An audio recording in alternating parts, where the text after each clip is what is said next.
இதெல்லாம் நல்லா இல்லை நங்கை. நம்ம சின்ன பொண்ணாக இருக்கும்போது என்னோட விளையாட்டு பொருட்களை எடுத்துக்குவேன், நான் விட்டு கொடுத்துட்டேன். பெரியவளாக ஆனதுக்கப்புறமும் என்னோட தாவணியை எடுத்துக்குவேன், அப்போவும் நான் எதுவும் சொன்னதில்லை. என்னோட அக்கா தானேன்னு என்னோட ஆசையில் நீ குறுக்க வந்தப்பெல்லாம் நான் அதை பெருசாக எடுத்துக்கிட்டதில்ல. ஆனால் என்னோட கல்யாணத்தை பொறுத்த வரைக்கும் நான் ரொம்ப பெரிய கனவு வச்சுருக்கேன், அதை கெடுத்துடாத என்றாள் பத்மா. என்ன பத்மா நீ? நான் ஒன்றும் வேண்டுமென்று எதையும் செய்யவில்லை. எனக்கு பிடித்த அனைத்தும் உன்னையே தேடி வருகிறது. நான் என்ன செய்வது? நீயே சொல். உன்னுடையவற்றை உன்னிடமிருந்து எடுத்துக்கொண்டது என்னுடைய தவறுதான். நான் தான் உன்னிடமிருந்து வாங்கிக் கொள்வதை விட சிறந்த பொருட்களை உனக்கு திரும்ப தருகிறேனே, பின்பு என்ன என்றாள் நங்கை. ஒரு நிமிடம், தங்களுடைய கூற்றில் ஒரு சிறிய திருத்தம் அம்மையே. தாங்கள் ஒன்றும் என்னிடமிருந்து எதையும் வாங்கிக் கொள்ள மாட்டீர்கள், பிடுங்கிக் கொள்வீர்கள் என்று அவளை மாதிரியே பேசி காட்டினாள் பத்மா. நான் உன்னை விட வயதில் மூத்தவள், என்னை கேலி கிண்டல் செய்யாதே என்று எத்தனை முறை கூறுவது என்று பத்மாவை துரத்தி கொண்டு ஓடினாள் நங்கை. நங்கைக்கு எவ்வளவு முயற்சி பண்ணியும் நம்மளை மாதிரி பேச முடியல. அவளோட அம்மா யார் என்னன்னு இந்த ஊரில் யாருக்கும், அவ்வளவு ஏன் அவளுக்குமே தெரியாது. அதே மாதிரி நங்கையோட ரகசியத்தையும் கடைசி வரைக்கும் மற்றவங்க கிட்ட இருந்து என்னால் காப்பாற்ற முடியுமா? அதோட அவள் ஒரு கந்தர்வ பொண்ணு. அவளுக்கு ஒரு மனுஷனை கல்யாணம் பண்ணி வச்சு ஏற்கனவே நடந்த விபரீத மாதிரி மறுபடியும் நடந்துட்டா நினைக்கவே பயமாக இருக்குது. ரொம்ப சீக்கிரமே அவளுக்கு மட்டுமாவது இந்த உலகத்துக்கிட்ட இருந்து நான் மறைச்சி வச்சுருந்த அவளோட ரகசியத்தை நான் சொல்லி ஆகணும். வேறு உலகத்தை சேர்ந்த இன்னும் 2 பேர் சேரக்கூடாது. அதனால் ஏற்படும் அனைத்தும் ரொம்ப விபரீதமாக இருக்கும். நங்கைக்கு நடந்த அனைத்தையும் பொறுமையாக புரிய வைக்கணும். அவள் புரிஞ்சுப்பான்னு எனக்கு நம்பிக்கை இருக்குது என்று தனக்கு தானே நம்பிக்கையை வளர்த்து கொண்ட பிரகலாதன் அதற்கான ஒரு நல்ல நாளை எதிர்பார்த்து கொண்டிருந்தார். அப்படி ஒரு நாளும் வந்தது. அன்று ஒரு பௌர்ணமி. அன்றைய நாளில் பத்மா மற்றும் நங்கையை அழைத்து கொண்டு தன் வீட்டு மாடிக்கு வந்தார் அவர். பத்மாவிற்கு கொடுத்த பாலில் நன்றாக தூக்கம் வருவதற்கான மூலிகையை கலந்து கொடுத்தவர் இருவரிடமும் சிறிது நேரம் பேசிக்கொண்டிருந்தார். சிறிது நேரத்தில் பத்மா தூக்கம் வருவதாக சொல்ல அவளை தன் மடியில் சாய்த்து தோள்களில் தட்டி கொடுக்க ஆரம்பித்தார். ஏனோ அது தன்னுடைய இடம் என்று நினைத்த நங்கை அவரின் இன்னொரு மடியில் தலை வைத்து படுத்துக்கொண்டாள். தன் 2 மகள்களின் தலையையும் வருடி கொடுத்த பிரகலாதன், நங்கை, நான் உன்கிட்ட கொஞ்சம் பேசணும் என்றார். சொல்லுங்களப்பா. நான் சொல்ல போகிறது ரொம்ப பெரிய விஷயம். உன்னால் அதை நம்ப முடியாமல் கூட போகலாம். ஆனால் நான் சொல்ல போகிறது அத்தனையும் உண்மை அப்படிங்கிறத நீ புரிஞ்சுக்கணும். நீ எப்படி இவ்வளோ அழகாக இருக்க? உன்னால் ஏன் எங்களை மாதிரி பேச முடியலை? உனக்கு ஏன் என்னையும் பத்மாவையும் தவிர வேறு யாரையும் பிடிக்க மாட்டேங்குது? உனக்கு ஏன் அடிக்கடி உடம்பு சரியில்லாமல் போகுது? இதெல்லாம் என்னைக்காவது யோசித்து பார்த்துருக்கியா என்றார். இவற்றையெல்லாம் நான் அவ்வப்பொழுது யோசித்து பார்த்ததுண்டு தந்தையே. ஆனால் அதற்கான விடைதான் எனக்கு இன்று வரை கிடைக்கவில்லை என்றாள் நங்கை. எல்லாத்தையும் விடு. உன்னால் எவ்வளோ முயற்சி பண்ணியும் எங்களை மாதிரி பேச முடியலை. இது ஏன்னு நீ நிச்சயம் யோசிச்சிருப்ப இல்லையா? உனக்கு எப்போவாவது நீ எங்களை விட வித்தியாசமானவன்னு தோணியிருக்கா? பல முறை எனக்கு இத்தகைய நினைவு வந்ததுண்டு தந்தையே. தந்தையே என்ற அழைப்பை மாற்றி அப்பா என்று அழைப்பதற்கே நான் இப்பொழுது தானே கற்றுக்கொண்டிருக்கிறேன். இதற்கெல்லாம் என்ன காரணம் தந்தையே? தாங்கள் அறிந்தால் சொல்லுங்களேன். ஏன் நீயும் எங்களை மாதிரி மாறணும்னு நினைக்கிறியா? இல்லை, நான் இப்படி மற்றவர்களை விட, குறிப்பாக பத்மாவை விட தனித்திருப்பது எனக்கு ஒரு வகையில் பிடித்திருக்கிறது. அதோடு என்னால் மாற்றிக்கொள்ள முடியாது என்ற நிலையில் அதற்காக நான் ஏன் சிரமப்பட வேண்டும்? அப்பா என்ற அழைப்பை கூட பத்மா உங்களை அப்படி அழைக்கும்போது உங்களுக்கு அதீத சந்தோஷம் கிடைப்பதாக நீங்கள் சொல்லியதால் மட்டுமே கற்றுக்கொண்டேன். மற்றபடி உங்களை தந்தை என்று அழைப்பதிலேயே எனக்கு சந்தோஷம். நான் ஏன் இப்படி இருக்கிறேன் என்ற காரணம் மட்டும் எனக்கு தெரிந்தால் போதும். நான் என்னை மாற்றிக்கொள்ள வேண்டும் என்றெல்லாம் நினைக்கவில்லை. நீ நினச்சாலும் உன்னால் அதை மாற்றிக்க முடியாது. உனக்கு நான் எல்லாத்தையும் சொல்ல வேண்டிய நேரம் வந்துருச்சு. நீ நினைக்கிற மாதிரி நீயும் பத்மாவும் ஒரு தாய் வைத்து பிள்ளைங்க இல்லை என்று கூறவும் அவர் மடியிலிருந்து பதறி எழுந்தாள் நங்கை. அவள் கன்னங்களை மென்மையாக வருடியவாறு, உங்கள் 2 பேருக்கும் அப்பா நானாக இருந்தாலும் உன்னோட அம்மா வேற, பத்மாவோட அம்மா வேற. உன்னோட அம்மா வேற ஒரு உலகத்தை சேர்ந்தவங்க. அதனால தான் நீ இப்படி இருக்க. வேறு உலகம் என்றால் என்ன அர்த்தம்? உன்னுடைய அம்மா கந்தர்வ உலகத்தைச் சேர்ந்தவள். ஒவ்வொரு பௌர்ணமி நாளிலும் கந்தர்வர்கள் கந்தர்வ பெண்களுடன் இப்பூமியின் அழகை ரசிப்பதற்காக பூலோகம் வருவதுண்டு. அப்படி ஒரு முறை வந்த உன்னோட அம்மா சரியான நேரத்தில் திரும்பி போக முடியாததால் பூலோகத்திலேயே அடுத்த பௌர்ணமி வரை தங்க வேண்டிய நிலைமை வந்துடுச்சு. நான் தான் உன் அம்மாவை என் வீட்டுக்கு கூட்டிகிட்டு போனேன். அதன் பிறகு என்று சொல்ல வந்தவரை இடைமறித்தாள் நங்கை. இதற்கு மேல் தாங்கள் ஒன்றும் சொல்ல தேவையில்லை. என்னால் அனைத்தையும் புரிந்து கொள்ள முடிகிறது. இப்பொழுது என்னுடைய அம்மா எங்கே? ஒருவேளை பத்மாவின் அம்மாவை போல் என்னுடைய அம்மாவும்... என்னம்மா, இவ்வளவு நாளாக நீ அம்மா அம்மான்னு வாய் நிறைய கூப்பிட்டவ இப்போ ஒரு நொடியில் பத்மாவோட அம்மாவை மாறி போயிட்டாளா? இல்லை, நான் அந்த அர்த்தத்தில் சொல்லவில்லை. நான் அவரை மனதால் அம்மாவாக ஏற்றுக்கொண்டாலும் அவர் பத்மாவிற்கு மட்டும்தானே அம்மா, எனக்கு இல்லையே. நான் தான் ஒரு கந்தர்வ கன்னி ஆயிற்றே. நீ ஒரு கந்தர்வ பொண்ணுன்னு நினைக்கும் போது பெருமைப்படுறியா நங்கை? இருக்காதா தந்தையே? இது அனைவருக்கும் கிடைக்காத ஒரு பெரும் பரிசு அல்லவா? கந்தர்வ பெண்கள் பூமியில் வாழ்கிறது ஒன்றும் அவ்வளோ சுலபம் இல்லை நங்கை. கந்தர்வர்களுக்கு மனிதர்களை பிடிக்கவே பிடிக்காது. அது ஏன் தந்தையே? காரணம் எல்லாம் பெருசாக இல்லைம்மா. பாம்புக்கு கீரியை கண்டா எப்படி கோவம் வருமோ அதே மாதிரி தான் இந்த விஷயமும். நல்லா யோசிச்சுப்பாரு. உனக்கு கூட என்னையும் பத்மாவையும் தவிர வேறு யாரையும் பிடிக்காது. ஒருவேளை எங்களையும் உனக்கு பிடிக்காமல் இருந்து அதை நீ எங்ககிட்ட காட்டிக்காமல் கூட இருக்கலாம். அடுத்து இங்கே இருக்கிற காலநிலை உங்களுக்கு அவ்வளவா ஒத்து போகாது. அதிக வெயில் உங்களை மாதிரி இருக்கிறவங்கள அதிகம் பாதிக்கும். லேசாக வெயில் கூடினாலும் உன் உடல் அரிக்க ஆரம்பிச்சிடும். இப்போ உனக்கு எல்லா காரணமும் புரியும்னு நினைக்கிறேன். எல்லாத்தையும் விட முக்கியமான ஒன்று, கந்தர்வ பொண்ணுக்கு ஒரு மனுஷனோட காதல் ஏற்பட்டால் அது மிகப்பெரிய பாதிப்பை ஏற்படுத்தும். உன்னோட அம்மாவுக்கும் எனக்கும் நடுவில் உருவான காதல் தான் என்னோட அம்மா அப்பா என்னோட முதல் மனைவி எல்லார்கிட்டேயும் இருந்து பிரிச்சுது. அது மட்டும் இல்லை, இந்த ஊரில் யாருக்கும் தெரியாத ரகசியம் ஒன்று உனக்கு சொல்கிறேன். இயற்கை நியதிகளை மீறி கந்தர்வ பெண்ணும் மனுஷனும் இணைஞ்ச இந்த ஊருக்கு மிகப்பெரிய சாபம் ஒன்று இருக்குது. இந்த ஊரில் இருக்கிறவங்களுக்கு மனமகிழ்ச்சின்னு ஒன்று எப்போவுமே இருக்காது. ஏதோ ஒரு வகையில் ஏதாவது ஒரு குறை இருந்துக்கிட்டே இருக்கும். ஒவ்வொரு பௌர்ணமிக்கும் இந்த ஊரில் ஏதோ ஒரு உயிர் தன் உடலை விட்டு பிரிஞ்சு போய்கிட்டே தான் இருக்குது. இது எல்லாம் ஏதோ எதேச்சையாக நடக்கிறதா இங்கே உள்ள எல்லாரும் நினச்சிட்டு இருக்காங்க. ஆனால் இது எல்லாம் நானும் உன் அம்மாவும் பண்ண பாவத்தோட விளைவு. உன் அம்மா உன்னை என்கிட்ட விட்டுட்டு கந்தர்வ உலகம் போன அடுத்த பௌர்ணமி நாளில் உன்னோட தாத்தா என்கிட்ட வந்து நீயும் கந்தர்வ உலகத்தை சேர்ந்தவளாக இருக்கிறதுனால ஒன்று அவர்கிட்ட ஒப்படைக்க சொல்லி கேட்டார். நான் முடியாதுன்னு மறுக்கவும் நான் நேசிக்கிற என்னோட கிராமத்துக்கு இப்படி ஒரு சாபத்தை கொடுத்துட்டு போயிட்டாரு என்றார் பிரகலாதன். இப்பொழுது என்ன செய்யலாம் தந்தையே? நான் உன்னோட அப்பா. இது வரைக்கும் உன்னோட விருப்பத்தில் நான் தலையிட்டது கிடையாது. இதுக்கு மேலேயும் நான் தலையிட போகிறதில்ல. உன்னை பெற்று இத்தனை வருஷங்களாக என்னோட உலகத்தில் கண்ணுக்கு கண்ணாக வளர்த்துட்டேன். ஆனால் உனக்கு இந்த உலகம் பிடிக்குமா? நீ நிஜமாகவே சந்தோஷமாக இருக்கியான்னு நான் கொஞ்சம் கூட யோசிக்கலை. என் பொண்ணு என் கூடவே இருக்கணும் அப்படிங்கிற ஆசையில் எல்லாத்தையும் செஞ்சுட்டேன். இப்போ உன் விருப்பத்துக்கே விடுறேன். நீ உன்னோட உலகத்துக்கு போக நினைக்கிறியா, இல்லை அப்பா கூடவே இருக்க நினைக்கிறியா?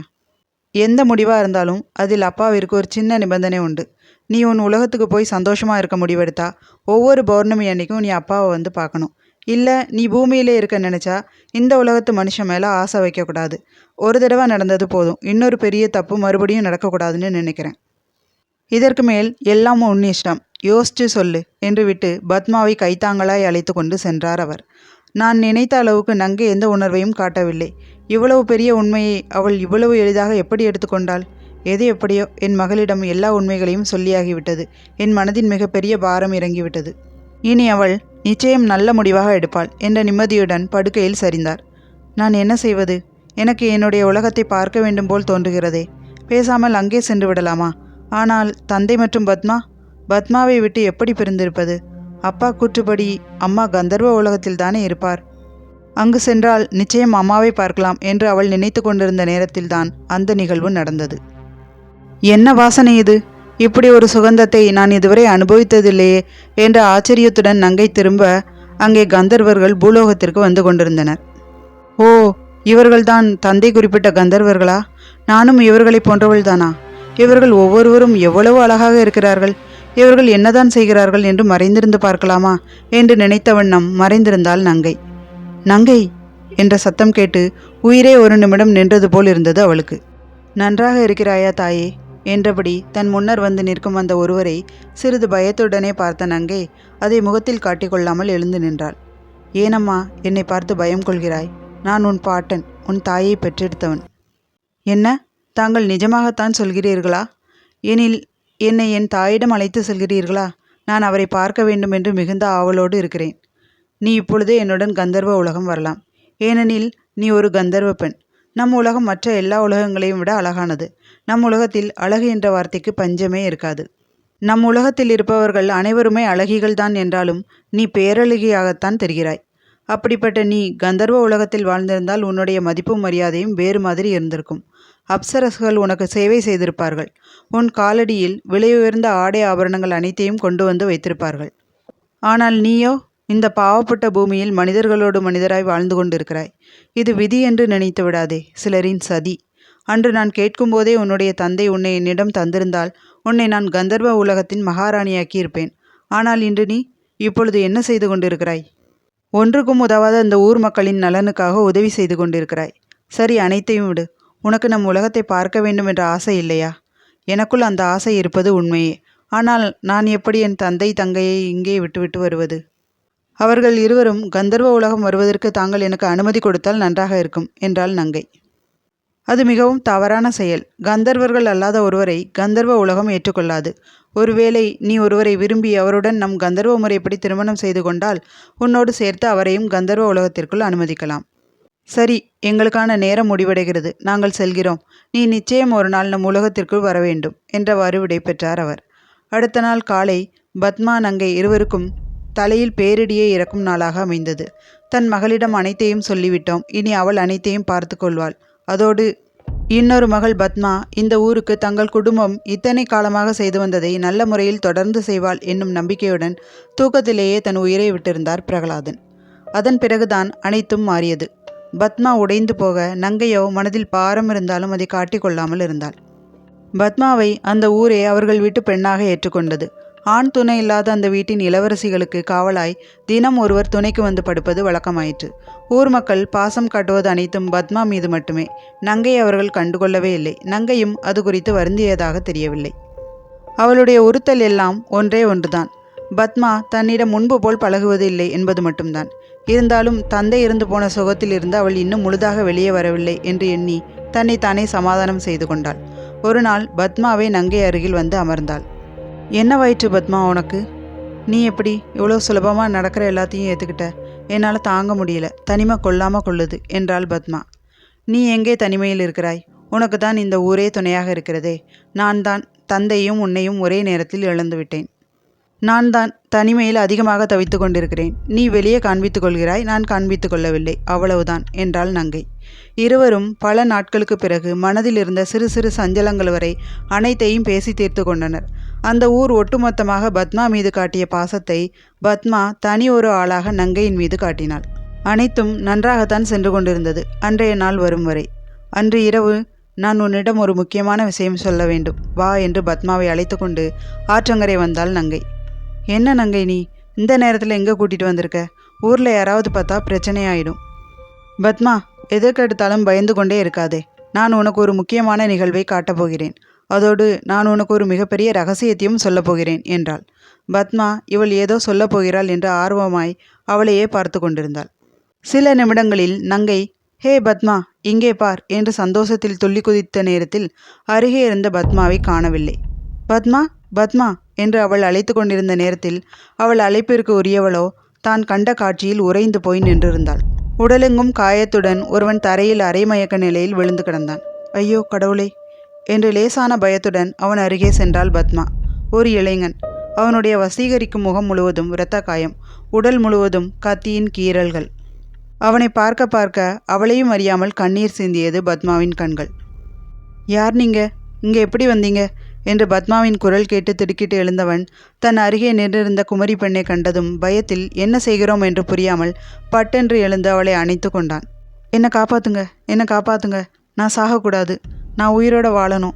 என்னை நம்பி நிறைய பேர் இருக்காங்க. எனக்காக இல்லைனாலும் அவங்களுக்காகவாது நான் உயிரோடு இருக்கணும் என்று அணத்தினான்.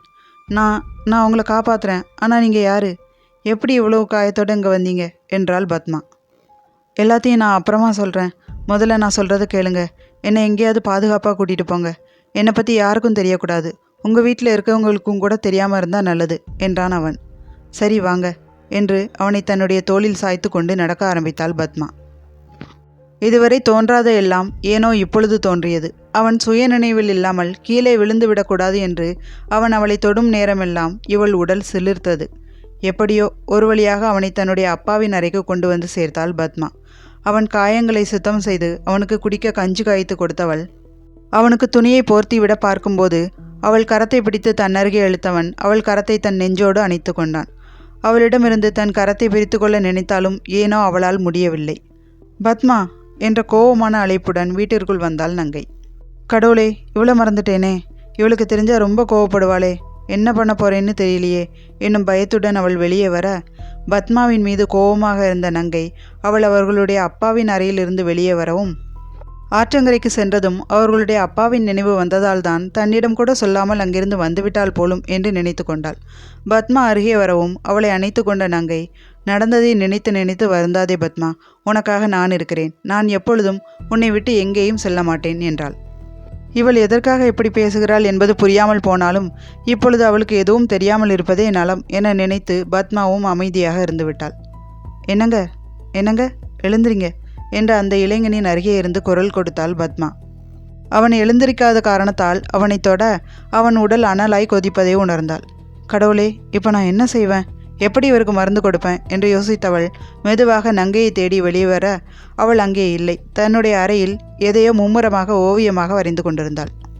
அவளை தாண்டி வெளியே சென்றவள் அவர்கள் ஊர் வைத்தியரிடம் தனக்கு உடல்நிலை சரியில்லை என்பதாய் பொய் சொல்லி மருந்து வாங்கி வந்தாள். அவள் சொல்லிய இந்த சின்ன பொய்தான் பெரிய பெரிய விஷயங்களுக்கு துவக்க புள்ளியாய் அமைந்து போனது. சின்னம்மாவுக்கு காய்ச்சல், அவங்களே வந்து மருந்து வாங்கிட்டு போகிறாங்க. அந்த நங்கை வந்து வாங்கிட்டு போனாதான் என்னவா? சின்னம்மாவோட உடைகள் வேணும், நகைகள் வேணும், ஆனால் அவங்களுக்கு உடம்பு சரியில்லைனா மட்டும் அவள் பார்த்துக்க மாட்டாளா என்று ஊருக்குள் பேசிக்கொள்ள ஆரம்பித்தனர். ஏற்கனவே மந்தாகினியின் மீதுள்ள கோபத்தில் பாதி நங்கையின் மீது திரும்பி இருந்தது. பத்மாவின் அம்மாவிற்கு போட்டியாக மந்தாகினி வந்தது போல அனைத்திலும் பத்மாவிற்கு போட்டியாக நங்கை வந்து நிற்பது அந்த ஊர் மக்களுக்கு கோபத்தை ஏற்படுத்தியிருக்க, இந்த சம்பவம் அவர்களுக்குள் இருந்த கோபத்தை சற்று கிளறி விட்டிருந்தது. இதுவரை தவறு செய்யாமல் இருந்த நங்கை பத்மாவின் விஷயத்தில் தவறு செய்ய துவங்கிய நாளும் வந்தது. பத்மா, நான் உனக்கு ஒரு பரிசு கொண்டு வந்திருக்கிறேன் பத்மா, என்னவென்று சொல் பார்க்கலாம் என்று நங்கை கேட்க திருவென முழித்தாள் பத்மா. ஹா ஹா, இப்பொழுது பார் என்று தான் வரைந்து வைத்திருந்த ஓவியத்தை காட்டினாள். ஏய் நங்கை, எப்படி இது சாத்தியம்? இது ஒரு படம் மாதிரியே தெரியல, அந்த அளவுக்கு உயிரோட்டமாக இருக்கு, என்ன நானே நேரில் பார்க்குற மாதிரி இருக்கு என்ற வண்ணம் பத்மா நங்கையை கட்டிக்கொள்ள, பத்மா என்னவாயிற்று உனக்கு? உண்மையில் வேறு யாரோ ஒருவரின் வாசனை எனக்கு வருவது போல் இருக்கிறது என்று நங்கை சொல்ல தூக்கி வாரி போட்டது பத்மாவிற்கு. அப்படியா? அதெல்லாம் ஒன்றுமில்லை, எல்லாம் உன்னோட மனப்பிரமை. பேசாமல் போய் தூங்குற வழியை பாரு. இன்னைக்கு ஊர் பெரியவங்க ஏதோ முக்கியமான விஷயம் பேசணும்னு சொன்னாங்க என்ற வண்ணம் அங்கிருந்து நழுவினாள் பத்மா. இரவில் நங்கை பத்மா இருவரும் தூங்கி கொண்டிருந்த நேரத்தில் ஏதோ அனத்தல் சத்தம் கேட்டு கண் விழித்த நங்கை அந்த சத்தம் எங்கிருந்து வருகிறது என்பதை கண்டறிய முயன்றாள். ஒவ்வொரு அறையாக திறந்து பார்த்து கொண்டே வந்தவள் இறுதியாக அவர்கள் அப்பா அறையின் கதவை திறக்க முற்படும் நேரத்தில் அம்மா என்ற பத்மாவின் அலறல் சத்தம் கேட்டு நின்றாள். பத்மா, என்னவாயிற்று பத்மா உனக்கு? கெட்ட சுப்பனம் ஏதும் கண்டாயா என்று நங்கை கேட்க, அதன் பிறகே தான் கண்டது அத்தனையும் வெறும் கனவு என்பதை உணர்ந்தாள் பத்மா. தன் முன்பு இருந்த தன்னுடைய சகோதரியை அணைத்து கொண்டவள், நான் ரொம்ப பெரிய கெட்ட கனவு ஒன்று கண்டேன் நங்கை. அதில் நீ சொல் பத்மா, என்ன நேர்ந்தது எனக்கு? நீயும் நானும் ரொம்ப சண்டை போடுறோம், நீ இந்த வீட்டை விட்டு வெளியே போயிடுற, நான் எதுக்கோ உங்ககிட்ட ரொம்ப கெஞ்சுறேன், ஆனால் நீ எதையுமே பொருட்படுத்திக்காமல் இருக்கிற. கடைசியா பத்மாவின் வாயை தன் கரம் கொண்டு மூடியவள், அது வெறும் சொப்பனம்தான், அதுபோல் என்றும் நிஜத்தில் நடவாது, நடக்க நான் அனுமதிக்கவும் மாட்டேன் என்றாள் நங்கை. என்னை விட்டுட்டு போயிடாத நங்கை, அப்பாவும் இல்லை, நீயும் இல்லைனா நான் யாரும் இல்லாத அனாதை ஆயிடுவேன் என்று அழ ஆரம்பித்தவளை சமாதானம் செய்து தூங்க வைத்தாள் நங்கை. என்னாச்சுங்க உங்களுக்கு? நைட்டெல்லாம் ரொம்ப நேரம் அழுதுகிட்டே இருந்தீங்க. இங்கே பாருங்க, நீங்கள் யார் என்னன்னு கூட தெரியாமல் என்னோட கூட பிறந்தவளுக்கு கூட சொல்லாமல் நான் உங்களை என்னோடய வீட்டில் தங்க வச்சு பார்த்துக்கிறேன். இதுக்கு பேர் மனிதாபிமானம். அதுக்காக நான் பண்ணுற எல்லாத்தையும் கேள்வி கேட்கலான்னு அர்த்தம் கிடையாது, சரியா என்று பத்மா சொல்ல வாயடைத்து போனான் கோகுல். சாப்பாடு ஊட்டி முடித்தவள் கிளம்ப எத்தனிக்க அவளை அழைக்கவென்று வாயை திறந்தவனுக்கு சாப்பாடு தொண்டையில் நின்று கொண்டதால் சட்டென்று பேச்சு வரவில்லை. அவளை போக விடாமல் செய்ய நினைத்தவன் அவள் கரத்தை பற்றி கொள்ள திரும்பி ஒரு அனல் பார்வை பார்த்தாள். அதில் பதறியவன் தானாக அவள் கரத்தை விட்டுவிட, இவளோ இவனை யாருக்கும் தெரியாமல் இங்கே வைத்திருப்பது சரிதானா என்ற யோசனையுடன் அங்கிருந்து வெளியேறினாள். சின்னம்மா வாங்க, எல்லாரும் உங்களுக்காக தான் காத்திருக்கோம். எதுக்காக எனக்காக காத்துக்கிட்டு இருக்கணும்? பெரியவங்க எல்லாரும் சேர்ந்து எதை பற்றி என்ன முடிவு பண்ண போகிறீங்கன்னு எதுவுமே எனக்கு தெரியாது. நீங்கள் என்ன சொல்ல வந்தீங்கன்னு கேட்டுட்டு போகலான்னு தான் வந்தேன் என்றாள் பத்மா. என்னம்மா இப்படி சொல்லிட்டீங்க? நம்ம நாட்டில் மன்னராட்சி முடிஞ்சு போச்சு, இல்லைனா நீங்கள் தான் இந்த கிராமத்துக்கும் சுற்றி இருக்கிற அத்தனை கிராமத்துக்கும் மகாராணியாக இருந்திருப்பீங்க.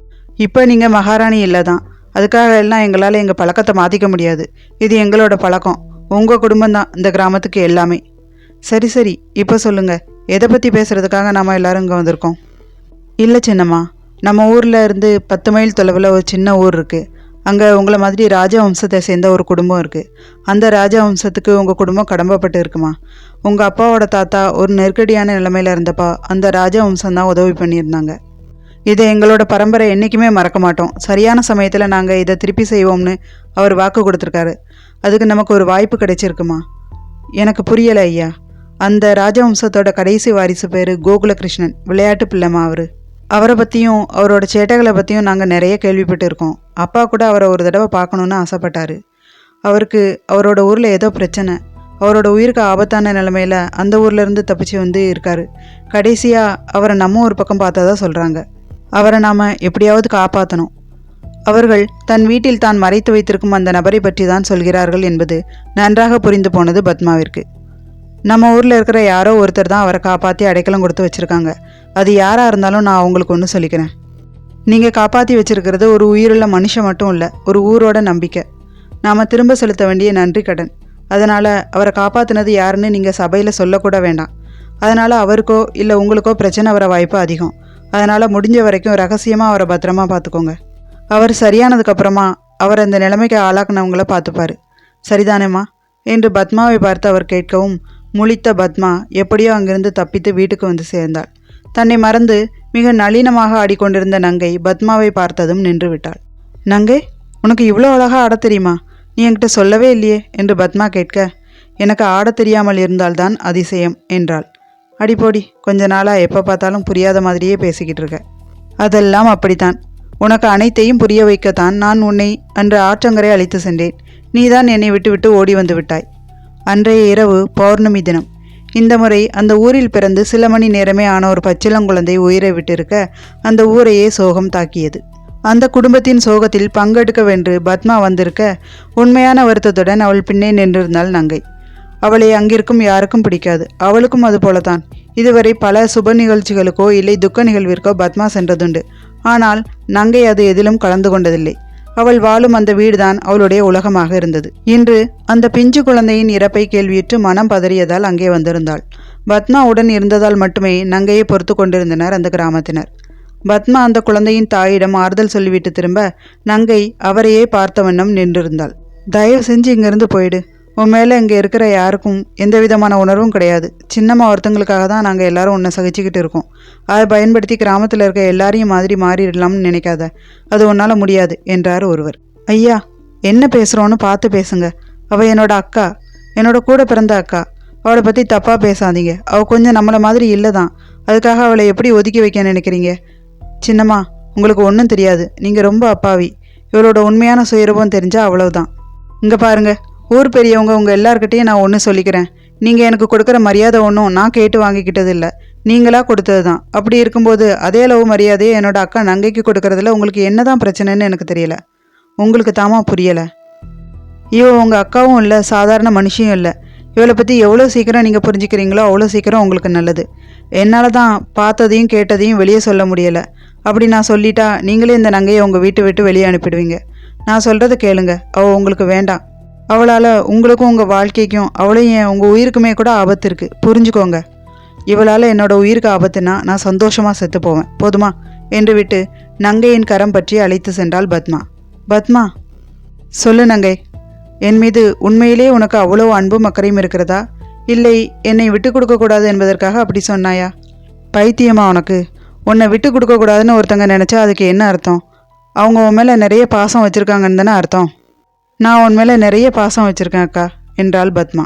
பலத்த யோசனையுடன் தன் அறைக்கு வந்த நங்கை, பத்மா நம் மீது இத்தனை பாசம் கொண்டிருக்கிறாள். ஆனால் அவளிடம் நான் யார் என்ற உண்மையை இன்னும் சொல்லாமல் இருக்கிறேனே. இன்று என்ன ஆனாலும் சரி, அவளிடம் என்னை பற்றி அனைத்தையும் சொல்லியே ஆக வேண்டும் என்ற முடிவுடன் அவள் பத்மாவை தேடி புறப்பட, நங்கை என்ற ஒரு குரல் கேட்டு திடுக்கிட்டு திரும்பினாள்.